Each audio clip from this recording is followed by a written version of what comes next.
উত্তরবঙ্গে টাকাটা তো ব্যয় করবা, কিন্তু ব্যাংক স্টেটমেন্টটা দেখাও। ওই ব্যাংক স্টেটমেন্ট টাকাগুলো কই? 9,37,00,000 টাকা, 35 লক্ষ টাকা। শুধুমাত্র বলবা সংখ্যা এত এত এত, এইটা আমরা বিশ্বাস করতে রাজি না। এই প্রশ্নগুলো স্কিপ করতে। আসসালামু আলাইকুম দর্শকরা, আজকের ভিডিওটা অত্যন্ত গুরুত্বপূর্ণ হতে যাচ্ছে, তাই শুরুতে বলবো পুরো ভিডিওটি কন্টিনিউ করেন, তাহলে এই ভিডিওর মাধ্যমে অনেক কিছু জানতে পারবেন। দেখাও ওই ব্যাংক স্টেটমেন্ট টাকাগুলো কই? শুধুমাত্র বলবা সংখ্যা এত এত এত, এইটা আমরা বিশ্বাস করতে রাজি না। দ্বিতীয়ত হলো, এখন এই মুহূর্তে তোমাদের হাতে কি পরিমাণ ত্রাণ আছে, তোমরা যেগুলো বন্টন করনি, তার একটা হিসাব দিতে হবে। 3 নাম্বার হলো যেটা বললাম, স্বর্ণের অলংকারগুলো কোথায় বিক্রি করা হয়েছে, সেই বিক্রির রসিদ আমরা ভাউচার দেখতে চাই। কারণ একটা মা যে আবেগ থেকে হাতের চুড়ি খুলে দিছে, ওই হাতের আবেগের চুড়ি তুমি কি দিয়ে সামলাবা? একটা ছোট বাচ্চা, স্কুলের বাচ্চা, ছোট একটা ব্যাংক নিয়ে গেছে, ব্যাংকটা নিয়ে গিয়ে তোমার হাতে তুলে দিচ্ছে টিফিনের টাকা, সেটা তুমি কি দিয়ে করবা? এগুলো এই সমন্বয়কদের রাজনৈতিক অভিলাষ। ত্রাণ চুরির টাকা দিয়ে তারা এই সফর করছে। ওরা না বেঁচে গেছে, উত্তরবঙ্গ বন্যা হওয়াতে বেঁচে গেছে, ওদের কপাল খুবই ভালো। আন্দোলন সমাপ্ত করে ওদের কপাল ভালো যে আন্দোলন না কইরা হাসিনার সঙ্গে আপোষ করে বিপ্লবের মালিক হয়ে গেছে। তেমনি নোয়াখালী, ফেনী, লক্ষ্মীপুরের ত্রাণ সংগ্রহের ত্রাণ চুরি করে ওরা বেঁচে গেছে। কিভাবে বেঁচে গেছে? আবারও উত্তরবঙ্গে বন্যা হয়েছে, এখন নতুন করে বলছে যাক ভালো হয়েছে, উত্তরবঙ্গে এই টাকাটা ব্যয় করা যাবে। উত্তরবঙ্গে টাকাটা তো ব্যয় করবা, কিন্তু ব্যাংক স্টেটমেন্টটা দেখাও। ওই ব্যাংক স্টেটমেন্ট টাকাগুলো কই? একটা বিষয় গেল। 2 নম্বর বিষয়, আমাদের মায়েরা বোনেরা কানের দুল খুলাই দিয়েছিল, নাক ফুল খুলে দিয়েছিল, হাতের চুড়ি খুলাই দিয়েছিল ত্রাণের জন্য।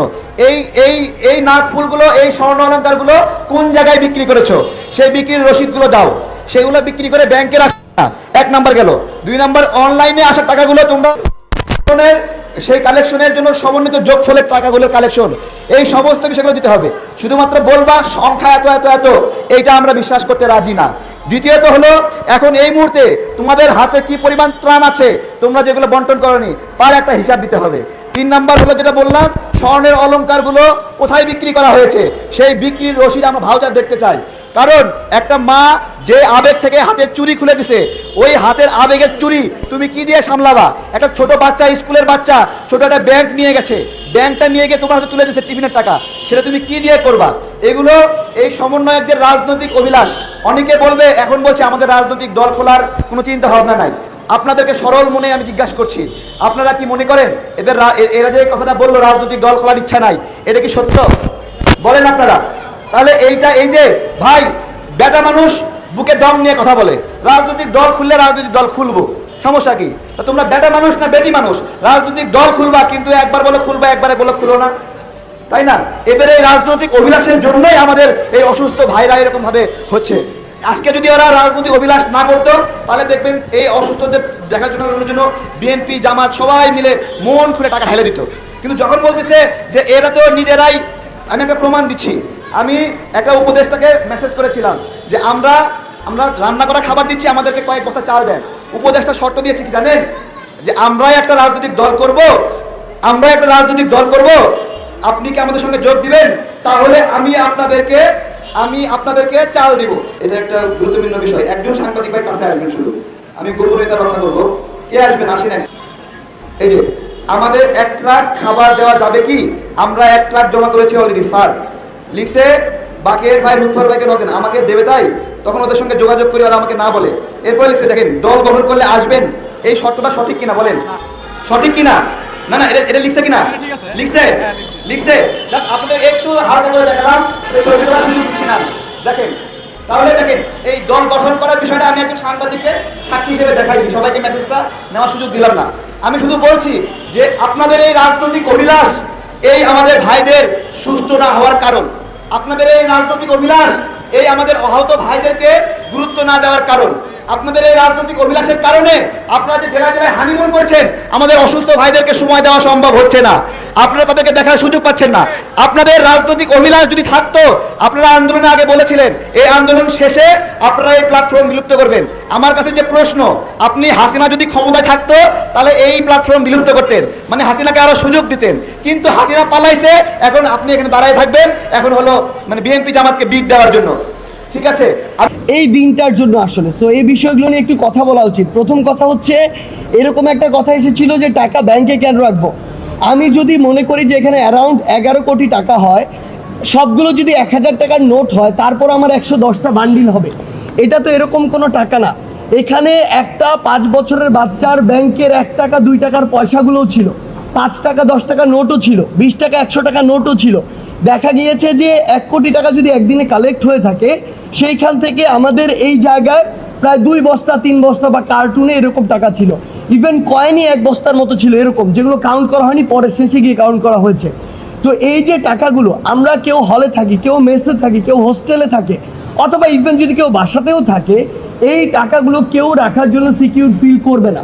ইভেন এগুলো যদি কোনো কারণে একটি দুর্ঘটনা হয় বা টাকাগুলো চুরি হয়, এই টাকাগুলো দেওয়ার মতো তো তার সামর্থ্য নাই। সেই জায়গা থেকে এটা সবচেয়ে সিকিউর ছিল যে ব্যাংকে রাখা। এই কারণে আমরা ব্যাংকে রেখেছি। কে কে ছিল? আমাদের একজন সমন্বয়ক লুৎফর সেখানে ছিল, আমাদের একজন সম্মানিত শিক্ষক উনি ছিলেন, এবং সাধারণ একজন শিক্ষার্থীর পক্ষ থেকে আরেকজন ছিলেন যার নাম ফরিদ। 3 জনের সমন্বিত অ্যাকাউন্টে এই টাকাগুলো রাখা হয়েছে, যেগুলো এই রিপোর্ট ফাইলে ওনাদের সাইন রয়েছে ওই জায়গাগুলোতে। 6,51,51,213 টাকা। এই যে টাকাটি বেড়েছে, এই টাকাটি কোন জায়গা থেকে আসছে? 1 নম্বর বিষয় হচ্ছে, আমরা ত্রাণ কার্যক্রম স্থগিত করেছি 4 তারিখ। এই 4 তারিখের পরবর্তী সময়ে 10 তারিখ যখন অডিট শুরু হয়, এই পুরোটা সময়ে বিভিন্ন অঙ্কের টাকা এসছে। 4 লাখ টাকা, 10,000 টাকা, 12,000 টাকা, এই টাকাগুলো পরবর্তীতে যুক্ত হয়েছে। দ্বিতীয়ত, আমাদেরকে অনেকে চেক প্রদান করেছে, যেই চেকগুলো তখন কিন্তু ক্যাশ করা যায়নি।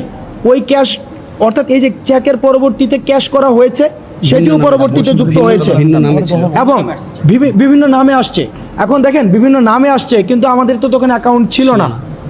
এই কারণে আমাদের অ্যাকাউন্ট করতে হয়েছে, দেন টাকাটাকে হচ্ছে আমাদের লিকুইড মানিতে ট্রান্সফার করার কারণে সেখানে অ্যাড হয়েছে। তৃতীয়ত, আমাদেরকে বিভিন্ন গহনা দিয়েছে, অনেকে স্ক্র্যাপ দিয়েছে, গহনা দিয়েছে। এই গহনাগুলোকে আবার আমাদেরকে বিক্রি করতে হয়েছে, এই গহনা বিক্রি করার টাকাটাও সেখানে অ্যাড হয়েছে। চতুর্থত, আমাদের ওই সময়ে কয়েন যেটা থাকে, কয়েন, এই কয়েনের টাকাটা, পয়সাটা ইনস্ট্যান্ট সেক্ষেত্রে গুণাটা সম্ভব হয়নি। সেই কয়েনের টাকাটা আপনারা যদি চান, আমাদের ইন্ডিভিজুয়াল প্রত্যেকটা জিনিসের আলাদা আলাদা হিসাব কিন্তু রয়েছে, যে আমরা কয়েন থেকে কত টাকা পেয়েছি। এই কয়েনের ওই টাকাটাও কিন্তু পরবর্তীতে 2 লক্ষ টাকারও বেশি, একদম এক্সাক্ট ফিগারটা কিন্তু এখানে দেওয়া আছে, আপনারা যারা ইন্টারেস্টেড সেখান থেকে নিতে পারেন। 2 লক্ষ টাকারও বেশি সেটা যুক্ত করা হয়েছে। সার্বিকভাবে সব হিসাব যুক্ত করার পরে আমাদের যেটা দাঁড়িয়েছে 9,91,00,000 টাকারও বেশি।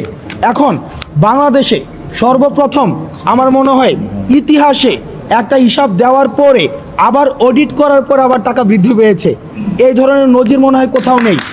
আমরা সর্বপ্রথম, আমাদের দেখেন প্রায় অলমোস্ট 60 লাখ টাকা কিন্তু বৃদ্ধি পেয়েছে। এখন যারা বিভিন্ন সময় এলিগেশনে এসেছে, টকশো বুদ্ধা, ইউটিউব বুদ্ধা অনেকে রয়েছে, আমরা এলিগেশন এনেছে আমাদের বিরুদ্ধে যে টাকা নিয়ে নাকি আমাদের ঘুরতে চলে গিয়েছে, টাকা নিয়ে এটা চলে গিয়েছে, গাড়ি কিনেছে। এই বিষয়গুলো কিন্তু আমাদের বিরুদ্ধে এনেছে, কিন্তু দেখেন টাকাটা অ্যাকাউন্টে রেখেছে। এখন ব্যাংকের অ্যাকাউন্টে যদি না রেখে টাকাটা তাহলে কোথায় রাখতো? বাকেরের কাছে, সার্জিসের কাছে, পার্সোনাল জায়গায়, তখন আরও বিতর্কিত হওয়ার সুযোগ থাকতো। এখন ব্যাংকে রাখার কারণে সবচেয়ে সিকিউর ছিল। এখনো পর্যন্ত টাকার একটা টাকাও এখনো পর্যন্ত কোনো ধরনের হেরফের হয়নি, এবং আমাদের আপনারা পুরো ভিডিও ক্লিপটি দেখলেন। পুরো ভিডিও জুড়ে যদি আপনাদের কোনো মন্তব্য বা অভিযোগ থেকে থাকে, কমেন্ট বক্সে লিখে জানাতে পারেন।